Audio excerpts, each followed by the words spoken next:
নমস্কার, Lakshmi food and লাইফে সকলকে স্বাগত। আজকে খুব সিম্পল একটি রেসিপি নিয়ে এসেছি, যেটা বানানো খুব সহজ, খেতে দুর্দান্ত। তো এর জন্য আমি প্রথমে একটি মিক্সিং ব্লেন্ডারের মধ্যে নিয়ে নিচ্ছি ছোট একটা পেঁয়াজ, ছোট একটা টমেটো, 4-5 কোয়া রসুন, হাফ ইঞ্চি আদা, 3টে কাঁচা লঙ্কা। এখানে ঝালটা আপনারা অবশ্যই আপনাদের পরিমাণ মতো দেবেন। আর হাফ টিস্পুন জিরে গুঁড়ো নিয়েছি, হাফ টিস্পুন গোলমরিচ গুঁড়ো, আর 1 টিস্পুন ধনে গুঁড়ো, আর সবশেষে দিয়ে দেবো হাফ টিস্পুন হলুদ গুঁড়ো। হলুদটাও আপনারা আপনাদের পরিমাণ মতো দেবেন। এবারে এটাকে একটা ফাইন পেস্ট বানিয়ে রেখে দিলাম। আর এদিকে আমি ভেন্ডিগুলোকে ভালো করে ধুয়ে তারপর কেটে নিয়েছি। এরকম বড় টুকরো করেই কাটতে হবে, আর ভেন্ডি কিন্তু সবসময় কাটার আগে ধুয়ে নিতে হবে।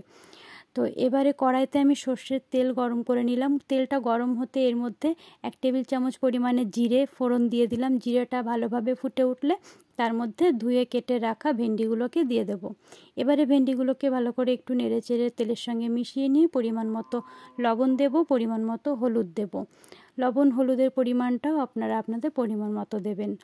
এবারে এটাকে ভালোভাবে নেড়েচেড়ে ভাজা করে নিতে হবে। যখন এরকম ভালোভাবে ভাজা হয়ে যাবে, লাল স্পট এসে যাবে গায়ে, সেই সময় বেটে রাখা মশলাটাকে দিয়ে দেবো আমরা।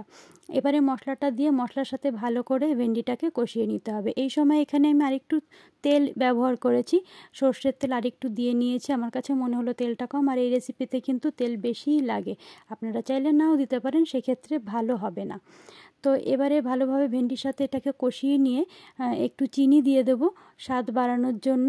চিনিটা দিলে এই রেসিপির স্বাদটা খুবই ভালো আসবে। এবারে চিনি দিয়েও আবারও নাড়িয়ে চাড়িয়ে এটাকে ভালো করে কষিয়ে নিতে হবে। এতে কিন্তু কোনো রকম জল ব্যবহার করব না, এইরকমই মশলার সঙ্গে ভেন্ডিটাকে কষিয়ে নামিয়ে দেবো। সবশেষে ফ্লেম বন্ধ করে একটু পাতিলেবুর রস চিপে দিয়ে দিলাম। তারপর একটু মিশিয়ে নিয়ে নামিয়ে নেব গরম গরম মশালা ভেন্ডি। এই রেসিপিটি কিন্তু ভাত বা রুটি যে কোনো কিছুর সঙ্গেই খুব ভালো লাগবে। আপনারা অবশ্যই একবার বাড়িতে ট্রাই করে দেখবেন। আর আজকে রেসিপিটি কেমন লাগলো সেটা জানাবেন। যদি ভালো লাগে লাইক কমেন্ট শেয়ার করবেন। আর এরকম ছোট বড় আরও ভিডিও পেতে চ্যানেলটিকে সাবস্ক্রাইব করে পাশে থাকবেন। ধন্যবাদ।